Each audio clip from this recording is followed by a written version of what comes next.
Assalamualaikum warahmatullahi wabarakatuh. Mungkin Waalaikumsalam warahmatullahi wabarakatuh. materi hari ini tidak terlalu padat ya. Ketika kalian jadi pemimpin itu kan banyak kan syarat-syarat pemimpin itu kan yang ideal.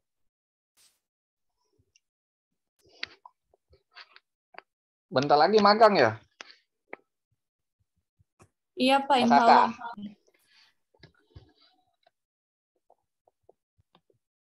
Lagi magang, ya kelihatan nanti yang atasan, ya, tipe atasan atau tipe pimpinan itu kan akan kelihatan.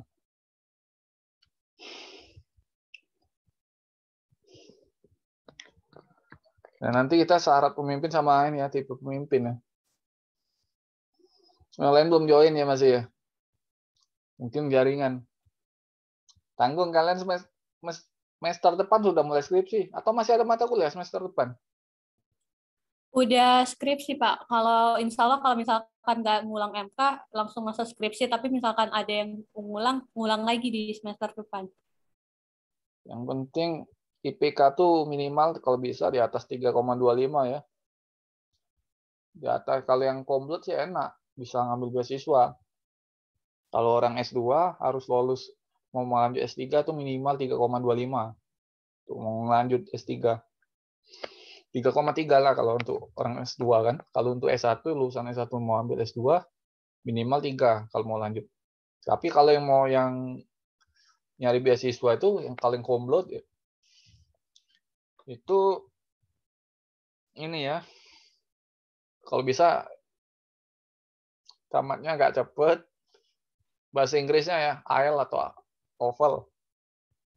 Kalau kalian kuliah di bagus sih di ini Finlandia kalau kalian mau lanjut S2 kan, kalau mau yang ngambil beasiswa.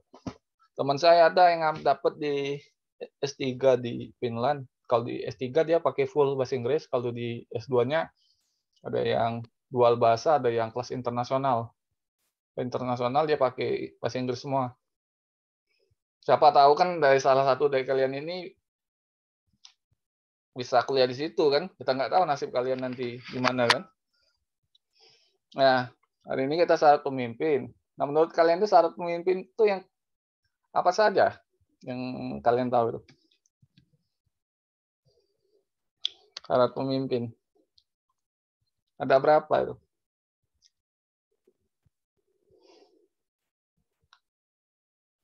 Ada yang tahu? Apa saja syarat pemimpin? Bisa mempengaruhi orang lain, Pak. Bisa. Ada lagi apa lagi? Memiliki sikap jujur dan disiplin, Pak. Dan itu? Kreatif dan inovatif. Oke. Apalagi? Punya Yang jelas atau harus bisa mempengaruhi ya. Bisa komunikasi. Itu kalau versi kitanya harus bisa komunikasi itu. Mempengaruhi kan dari komunikasi juga. Ada yang lain? Mempunyai akidah yang lurus, Pak. Itu yang lurus. Apalagi? Berani mengambil keputusan, Pak. Keputusan. Banyak sih sebenarnya. Kalian mau jadi leader atau manajer?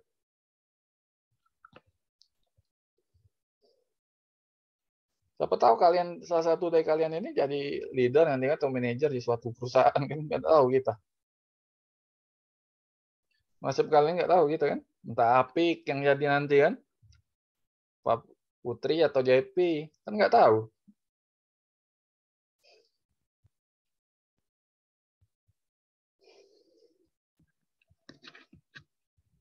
Soal pemimpin kan ada banyak. Itu kalau yang versi ini orang ini tahu kalian apa itu staff?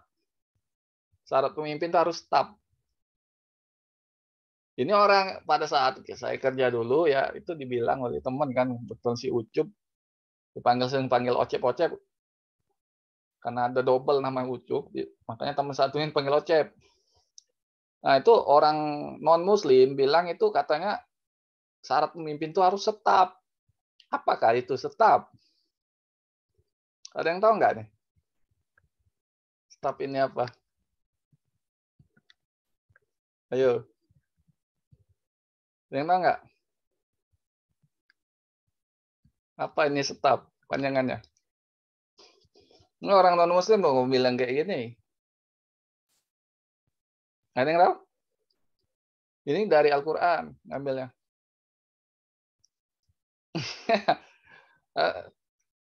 Muhammad Apik, tahu nggak ini Muhammad Apik Adrian? Apa ini staf? Salah nggak apa-apa, Apik. Kita sharing.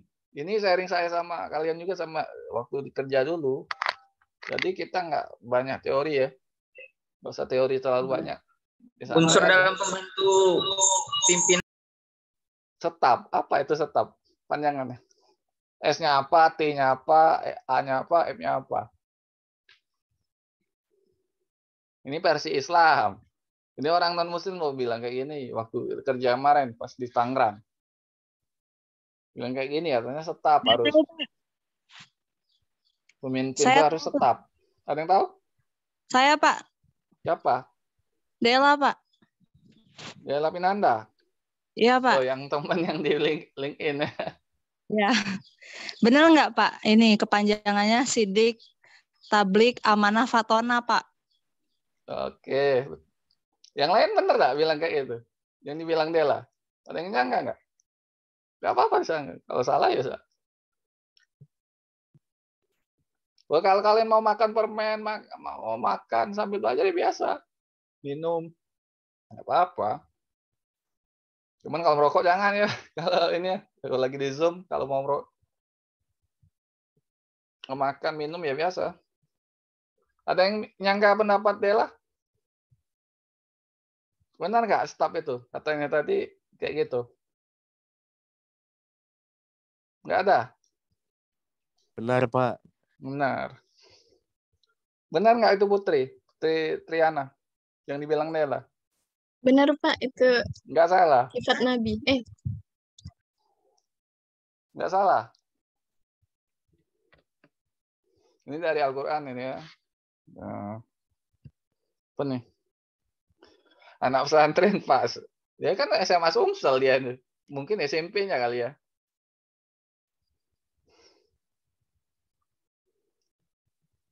Pesantren mana itu Dela? Enggak, Pak. Saya nggak pernah pesantren. Nggak pesantren. Cuma nebak aja, Pak. Soalnya Bapak bilang tadi kan dari Islam. Itu orang non-muslim pakai konsep kayak gini dia. Orang Yahudi pun kayak gini juga pakai. Iya, benar itu. Di konsepnya tuh sidik ya, jujur ya, integritas, tablik, amanah kan, dan watona. Ini dari syarat dari konsep Islam, dari Nabi Muhammad ya. Itu orang Kristen pakai konsep kayak gini di waktu kerja dulu kayak gini mereka. Malah mereka ngadopsi seperti ini orang itu, orang non Muslim tadi. Di Indonesia ini yang kurang yang gini. Banyak orang pintar tapi kurang ini. Benar nggak? Nah, orang Indonesia pintar semua. Kalau tidak percaya, tanyalah di Cinde itu banyak kan. Obeng bisa dibuat, dibuka atau apa kan? Kunci-kunci, bobol, hacker, kurang jujur banyak orang kita nih. Apalagi pimpinan ini di negara ini, nggak tahu kan, sedikit yang jujur. Kalau mau diaudit benar, wah banyak itu, penuh. Lapas lembaga permasyarakatan atau penjara itu rumah tahanan. Satu sidik ya, sidik itu jujur, integritas, publik ya menyampaikan kebenaran, amanah, dapat percaya, dan terakhir patona. Ini relevan nggak ini menurut kalian ini? Konsep ini dipakai kalau kalian jadi leader atau jadi pemimpin, relevan nggak? Halo. Relevan, Pak. Relevan. Nggak mesti ya.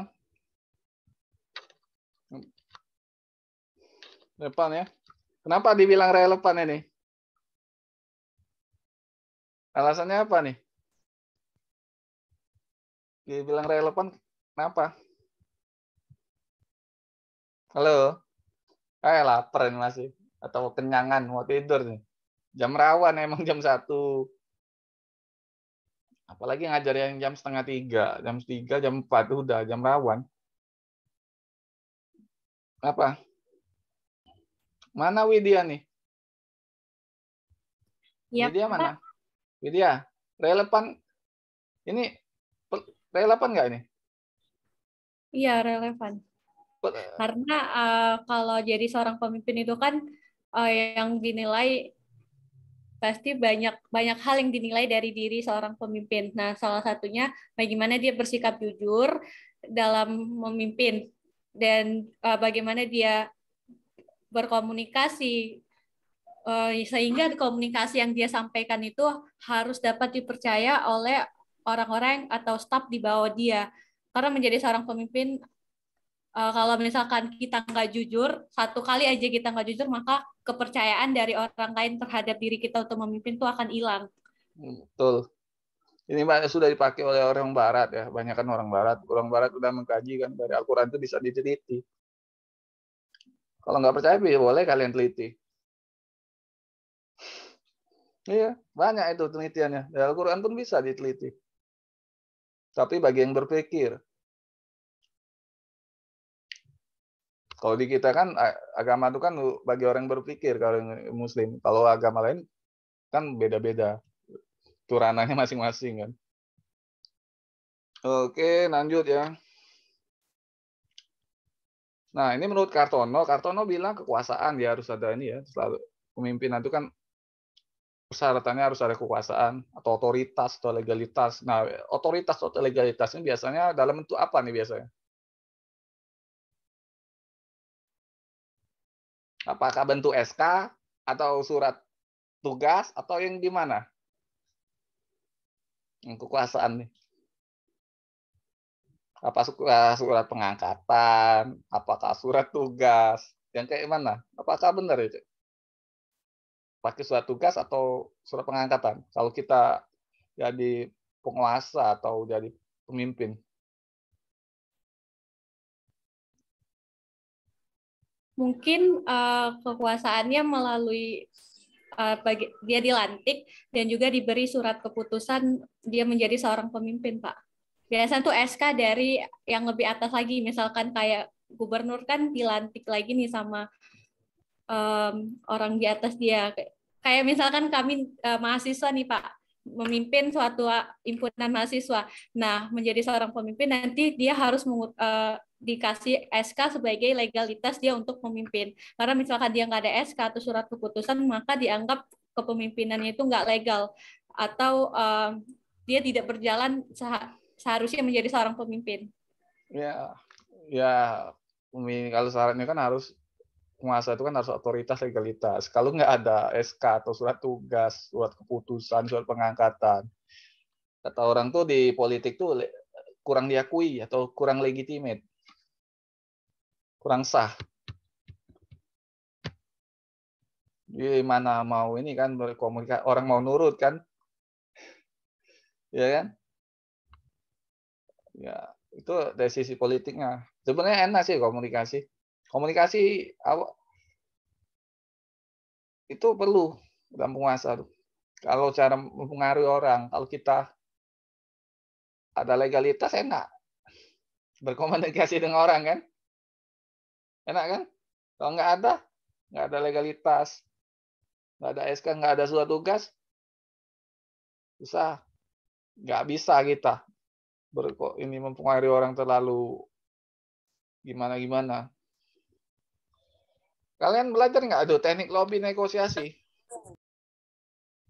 Ada nggak mata kuliah itu? Nggak ada ya? Nggak ada, Pak.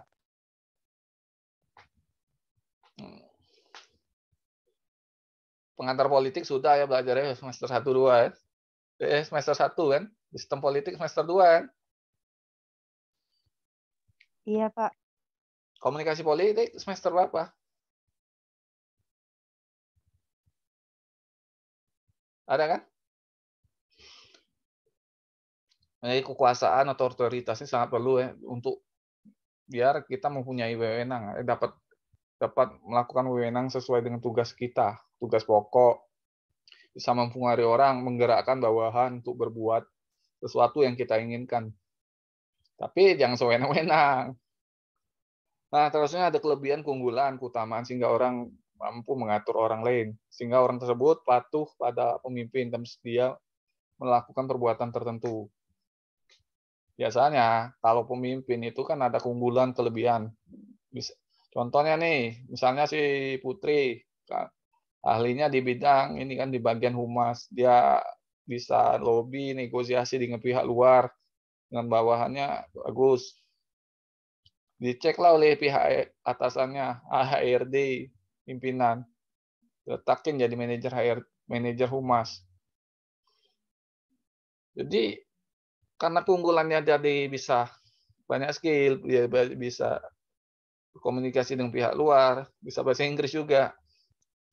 Itu akhirnya dia rekomendasi ya, atau dipromosiin jabatan.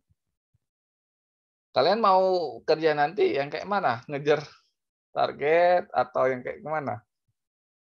Dalam meraih karir kalian. Apakah mau jadi karyawan biasa saja atau yang kayak gimana?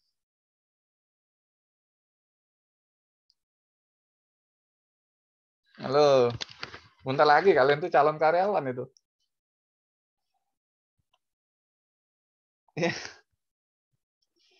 Iya kan?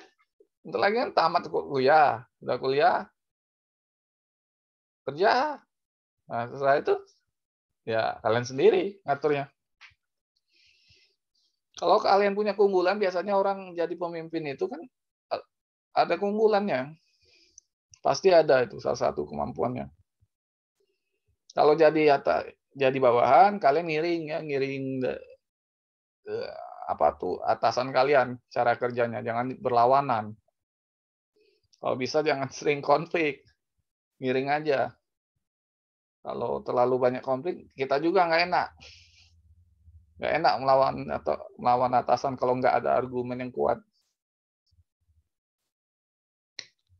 Nah, yang terakhir kemampuan. Segala daya, kesanggupan, kekuatan, kecakapan, keterampilan. Nah, kalian kemampuannya sudah dilihat belum ini? Cek dan recheck, analisa SWOT-nya. Sudah belum? Halo? Nah, diam ini mau tidur ini kayak. Belum, Pak, masih bingung. Jangan bingung. Bentar lagi kalian tuh tamat kuliah.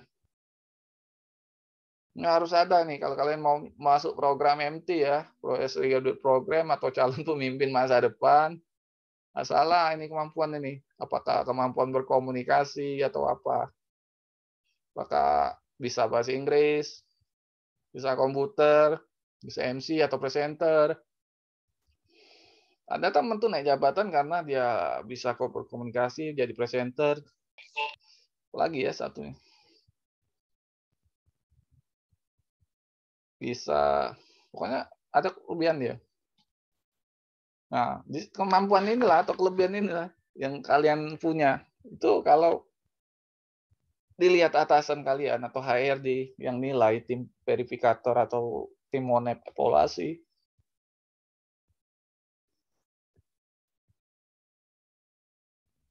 kalian harus meningkatkan diri kan, upgrade. Ini sarannya ini menurut Kartono, kalau yang tadi menurut agama Islam. Sudah belum kalian tuh belajar kan ini analisa SWOT? Belajar belum analisa SWOT nih? Mudah kan? Sudah belum yang ini? Belajar kayak gini. Yang ini. Udah belum? Udah, Pak. Sudah, Pak. S-nya apa nih? Strength. Nih. Ini apa?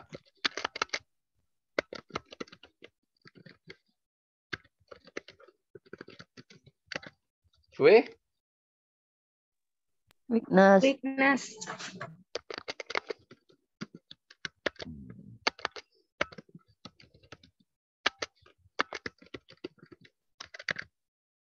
Soalnya Opportunities, Pak. terakhir Threats. apa nih?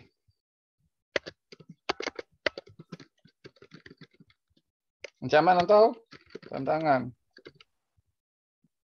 Ya kalau jadi pemimpin harus tahu ini. Kalau nggak tahu ini ya susah. Pemimpin harus tahu ini.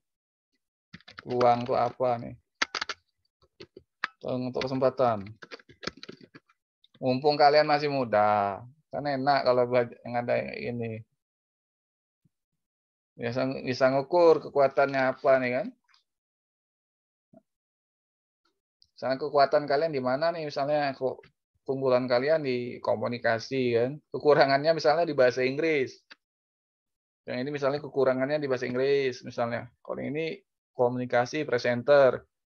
Peluang untuk bekerja di dunia MC dan presenter itu banyak. Ada yang formal sama informal. Ada yang di TV, ada yang di acara-acara nikahan atau WO kan, yang freelance. Ini ancamannya apa nih? Ancaman tantangannya ada nggak? Kalau ini kekuatan kalian kan bisa komunikasi, bisa MC, bisa presenter. Kelemahannya mungkin bahasa Inggris ya, atau komputer. Peluangnya kan banyak. Bisa jadi presenter kan, ya kan? MC di TV, MC di acara nikahan atau wedding. Ancamannya mungkin karena banyak ini ya, tantangan atau Saingan, apa? Pak. Karena adanya kalau saat ini COVID ya, bisa juga iya. karena banyak lulusan dari komunikasi dan banyak dari lulusan lain yang bisa MC dan presenter. Nah itu bisa kalian lihat. Itu kalau dari sisi komunikasi. Kalau dari sisi yang lain banyak. Ini baru yang sederhananya, belum kuadran 4, 8 kuadran yang lain. Ini yang sederhana ini masih. Kalau yang lainnya itu masih ada lagi sebenarnya. SO, WO, SW, ST banyak dia. Strength, trait, strength, weakness, strength, opportunity. Berapa itu? Berapa matriknya tuh? Sudah belum kalian? Yang ini. Pemimpin harus bisa juga ini. Syarat dia memimpin harus bisa SWOT. Sudah bisa kalian SWOT? Sudah, Penny? Bisa? Nganggut aja, Penny. Sudah bisa? Bisa Pak, karena pernah belajar juga di salah satu MK mengenai Asas analisa manajemen. Siapa yang diri ngajar? sendiri. Yang ngajar siapa? Anca, Pak. Oh, Pak Anca. Banyak lain ya bercerita. Banyak bercerita Bapak itu. Iya kan? Memang beliau itu di manajemen kuat emang. Di manajemen sama Bu Erma, Bu apa tuh? Bu Martina. Kuat di manajemen. Sama Prof Slamet kalau kita dulu tuh yang bisa ngajar mata kuliah itu. Udah yang ini? Lanjut ya. Bisa kan yang kayak gini? Bisa nggak? Bisa lah. Ya kalian dari sekarang lah. Analisa SWOT diri sendiri dulu, baru orang lain. Apa kelemahan, kekurangan, keunggulan kalian? Nah, ini menurut Nightingale dan Sul. Harus ada kemandirian saat pemimpin kan. Perlu milik kemampuan, usaha rasa ingin tahu, multi talent atau terampil ya. Perfeksionis, ada rasa humor, bercanda, suka berkawan, mudah menyesuaikan diri. Ini menurut Nightingale dan Sul. Ada waspada juga, peka, jujur, realistis, komunikatif, jiwa wira swasta, sehat jasmani. Kalau Sehat jasmani, rohani juga ya, harusnya kan rohani juga. Bener nggak? Kalau rohaninya nggak sehat gimana? Pusing kan? Kalau rohaninya nggak sehat, kalian pusing ngadepin atasan seperti itu. Tajam wirasat instingnya nih. Pertimbangannya adil, harus memiliki motivasi tinggi. Nah, imajinasi dan sinergik, harus bekerja sama dengan pihak lain juga. Menurut kalian relevan nggak yang ini? Relevan nggak menurut kalian kalau kalian jadi pemimpin nanti yang kayak gini? Sangat-sangat relevan, Pak. Relevan. Ya harus ini, yang utama tuh yang ini. Ngomong harus bisa.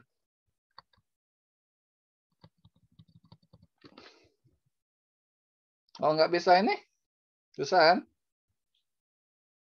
Makanya yang ada juga sih yang jarang ngomong tuh, ada pemimpin tuh yang tampil muka umum tuh jarang tuh ada, tapi dia bisa komunikasi meskipun jarang bicara sambil pidato. Harus bisa rasa humor. Kalau kalian mimpin tegang-tegang terus, tegang-tegang, aduh stres itu bisa anak buah.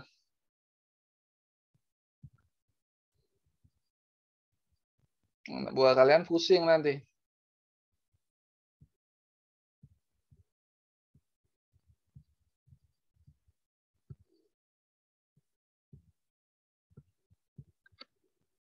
Ini harus dia mandiri kan, harus punya rasa ingin tahu, cepat tertarik pada manusia dan benda-benda, terampil, perfeksionis, rasa humor. Kalau kalian nggak bisa humor pada bawahan, ya gimana ya?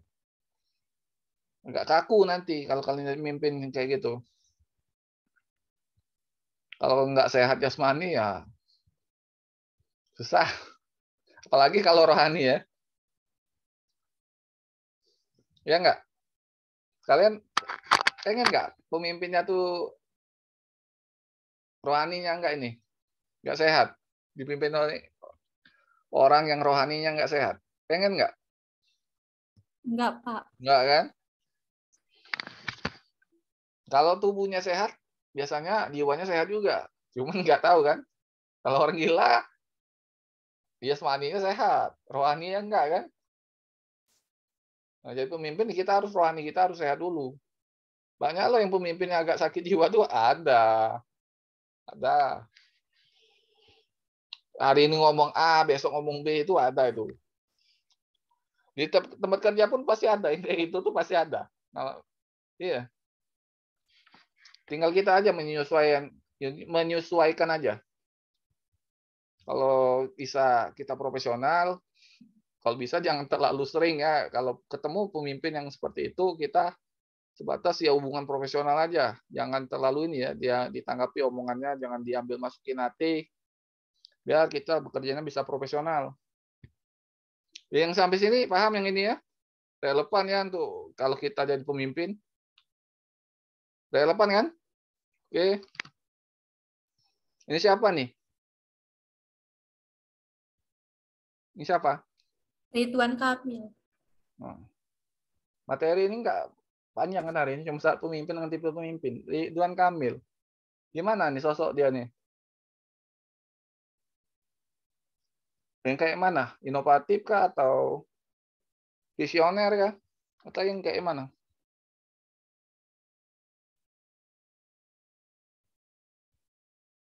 Kalau menurut Widya, Pak, Ridwan Kamil sendiri sosok pemimpin yang bisa beradaptasi dengan semua lingkungan, kayak dari anak-anak, dewasa sampai orang tua, dia bisa berbaur. Ini hebat Ridwan Kamil. Otak ya. Bandung dulu, zaman Dada Rosada. Bandung itu agak kumuh, daerah-daerah Sabuga atau apa itu ya. Sejak dia mimpin, wah rapi bener. Saya waktu ke sana ke Bandung itu tahun 2012 itu masih zamannya Dada Rosada, waktu kami jalan-jalan, waduh, amburadul. Nggak kayak yang sekarang Bandung itu, yang bagus. yang di Masjid Raya Bandung itu udah bagus bener. Dulu nggak kayak gitu. Sejak Ridwan Kamil naik mulai berubah.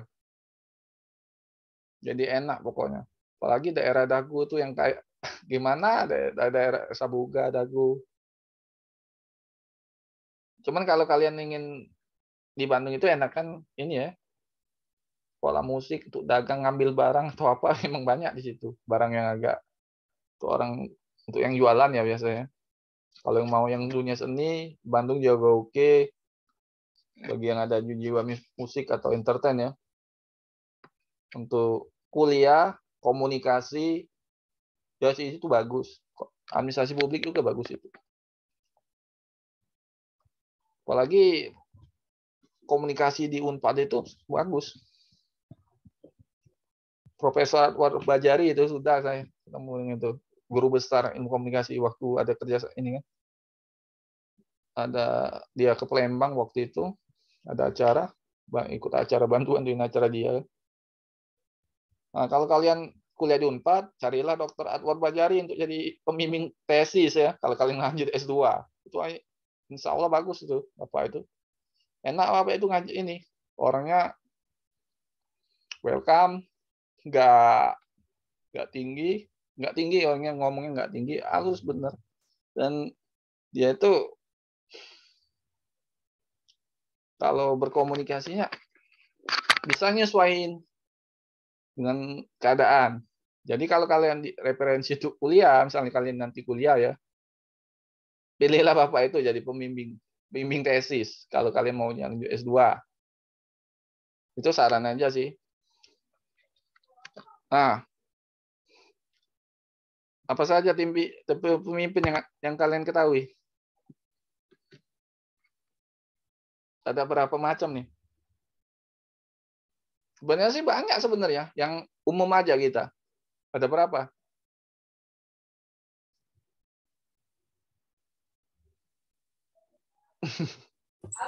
Ada 5 Pak kalau dihitung dari slide itu. Ya, kalau yang aslinya sih banyak sebenarnya. Ini yang biasanya pokok dipakai orang. 5 yang saya pakai. Kalau yang dari buku UT ada bukunya. Tapi kalau offline saya pinjemin bukunya. Saya ada berapa bukunya? Ada 2 buku, ya nggak salah. Saya ada 2 buku itu. 2 atau berapa ya? 3 atau 2 bisa dipinjam. Cuman kita nggak offline ya. Kalau offline saya pinjemin satu ya. Terserah kalian mau foto itu. Tapi ya nggak offline. Ya umumnya dipakai kayak ini ya. Tipe autokratis, militeris, paternalistik, karismatik, dan demokratis. Umumnya kayak gitu. Autokratis itu biasanya nggak mau dikritik. Kalau militer tuh yang kayak agak kaku, itu biasanya di lingkungan militer. Paternalistik, kebapaan, karismatik itu yang ada kayak daya tarik semacam itu ya. Kayak Soekarno ya, demokrasi, yang bermusyawarah atau yang saling mengisi argumen atau pendapat yang saling usung kayak gitu. Tuh, secara umumnya itu kan, bisa detailnya nanti. Nah, menurut kalian, autokratis tuh yang kayak mana itu? Autokratis. Nah, belum ya? Ntar dulu ya kita ini. Nah, kalau Soekarno ini masuk yang gimana nih? Pemimpinnya kayak mana? Tipenya? Soekarno, Pak Harto,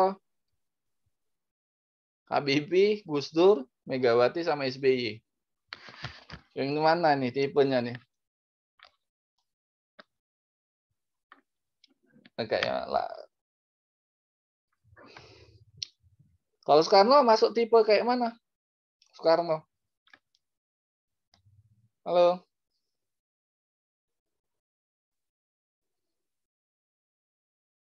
Kayaknya mau jam rawan nih, mau ngantuk ya? Dela ada Dela? Ada, Pak. Dela. Soekarno Iya, ini Pak. masuk tipe yang kayak mana?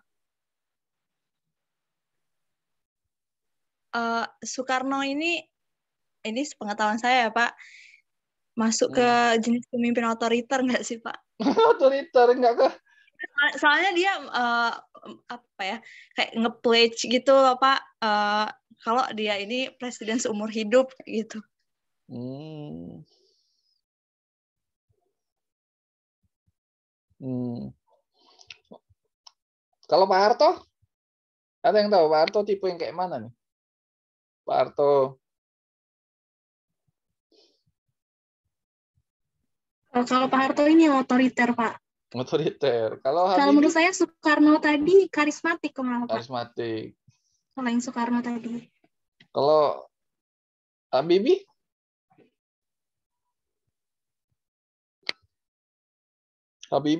yang kayak mana?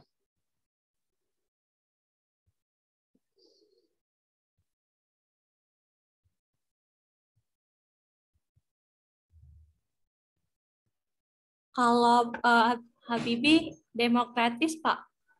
Demokratis. Bukan teknokratis juga sih sebenarnya.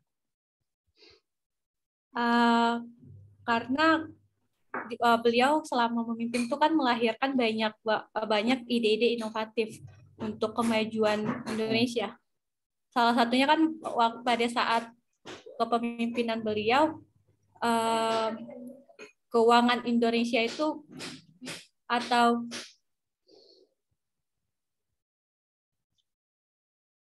Kayaknya hilang suaranya. rupiah itu naik, Pak, dan juga banyak banget karya-karya beliau yang beliau persembahkan untuk Indonesia pada saat beliau memimpin. Iya sih. Betul, banyak ini ide-ide kreatif ya, karena teknokratis apa juga yang ide-ide kreatif. Kalau yang Gus Dur kayak mana?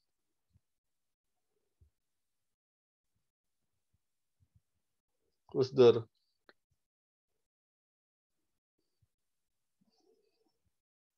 Tipenya kayak mana?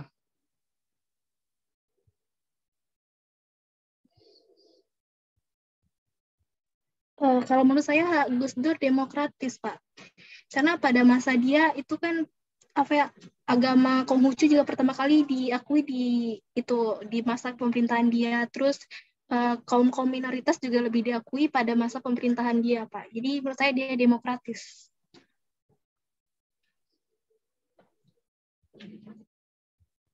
Kalau Habib ini Megawati?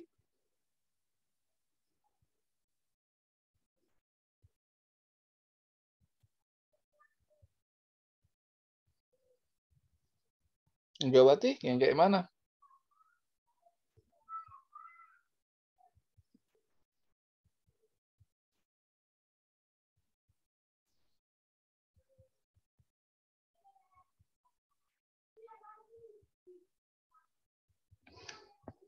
Yang mana?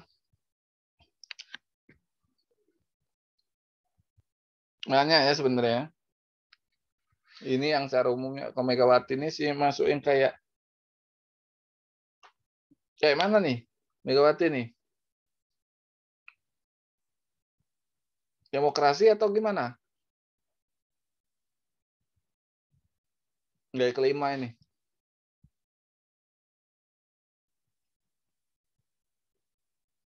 Halo. Diem nih. Kalau SBY ini kan demokrasi dia. Demokrasi sama karismatik. Kalau Megawati? Kalau menurut Widya, Megawati termasuk pemimpin yang paternalistik nggak sih, Pak? Ya sih, paternal ya. Betul. Nah, penjelasannya kayak gini ya. Autokratis itu dia yang kriterianya menganggap organisasi milik pribadi. Kayak Kim Jong Un tuh ya. Kim Jong Un masuk nggak ada? Autokratis. Kim Jong Un. Masuk, Pak. Masuk ya.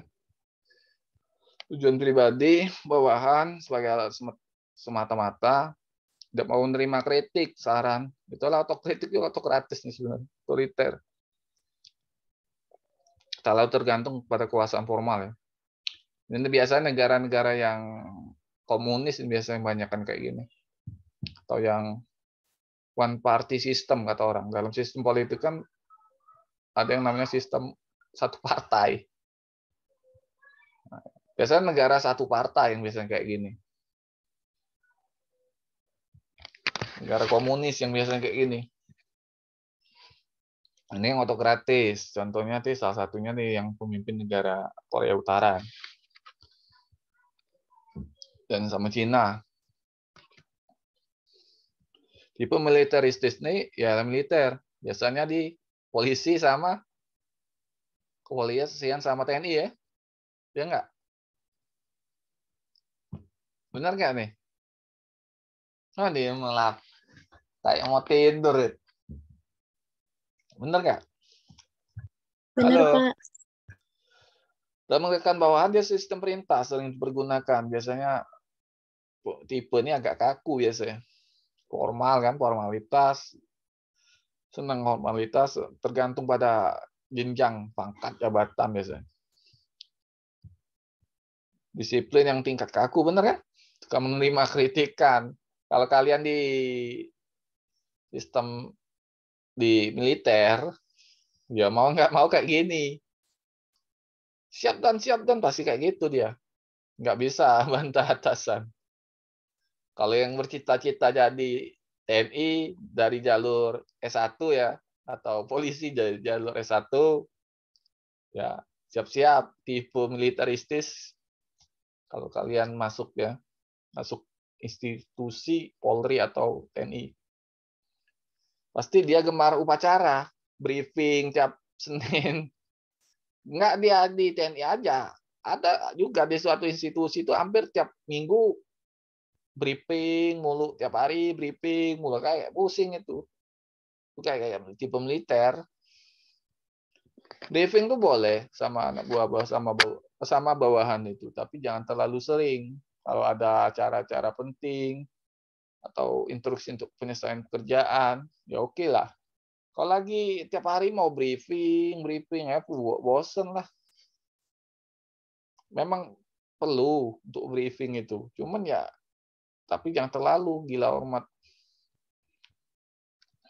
Lanjut ya. Paternalistis biasanya nih pemimpin yang kayak gini, dia nganggap bawahan tuh belum dewasa, belum mandiri. Makanya zaman Pak Harto ini masuk paternalistik. Otoriter iya, paternalistik iya. Visioner pun iya dia. Memikirkan masa depan. Ini yang di luar dari yang slide saya belum tambah ini. Itu sengaja. Itu Pak Harto tuh paternalistik, seorang pemimpin yang tergolong ini ya, menganggap bawahan itu belum mandiri ini, tidak dewasa, bersikap terlalu melindungi. Makanya zaman Pak Harto itu adanya beras tuh, bahan pangan itu masih murah, banyak bantuan-bantuan ya. Dan Megawati pun kayak gini juga, ada BLT bantuan juga kan zaman Megawati, zaman SBY juga ada. SBY itu masuk paternalistik juga. Karena ada bantuan langsung tunai. Jokowi pun juga. Ya kan ada kan bantuan-bantuan kan? Itu dimulai dari eranya Megawati. Sebenarnya sih boleh kayak paternalistik ini, tapi bikin rakyat jadi tidak mandiri. Jarang memberikan kesempatan kepada bawahannya untuk mengambil putusan, jarang juga memberikan kesempatan pada bawahan untuk mengambil inisiatif atau tindakan. Bawahannya untuk mengkreasi itu agak susah kalau dikasih kesempatan, jarang dikasih itu. Paling maha tahu ini biasanya. Enak nggak tipe pemimpin kayak gini? Ada nggak? Ada enak ada enggaknya juga kan? Ya nggak? Enaknya dia bisa mengcover kita, misal kita belum siap kan. Tapi kalau nggak dikasih kesempatan, nggak mandiri kita. Benar nggak itu? Benar, Pak. Benar ya? Tipe karismatik. Misalnya ini ya, dia tarik.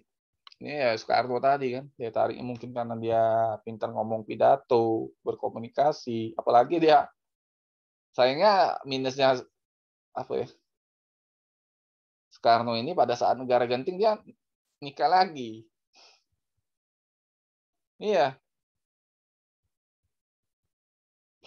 ada kan kayak gitu, ada itu berita itu sejarah itu kalian baca. Memang Pak Bung Karno ini nomor 2 atau nomor 2 ya, pidato yang paling menarik dan paling disegani di seluruh dunia tuh ya Bung Karno salah satunya. Nomor 2 dia. Yang satunya tuh saya lupa itu siapa itu.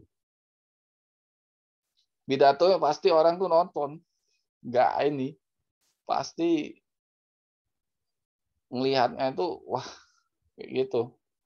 Luar biasa. Ini tipe karismatik ya. Sebenarnya masih ada sih sebenarnya tipe yang lain juga tuh ada. Tipe lain tuh ada juga yang apa nih? Tipe lainnya. Kayak gini ya, visioner. Apa lagi? Visioner ini biasanya memandang apa nih? Masa depan. Kalau yang lain ada?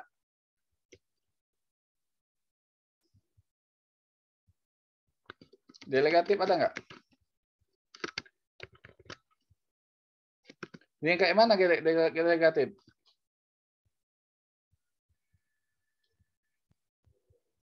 Ayolah.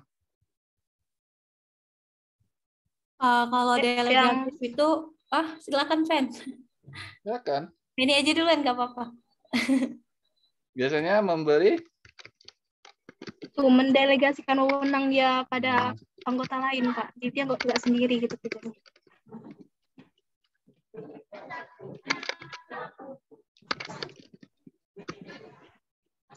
lagi nih. Selain dari ini masih ada nggak? Otoritas sama autokratis. Tadi demokrasi, udah ya. Ada nggak atau hilang ini saya? Mukanya hilang ya demokrasi ya. Dengar pendapat ya. Jelasannya lupa itu lupa. Nanti saya kirim lah nanti slide-nya tuh.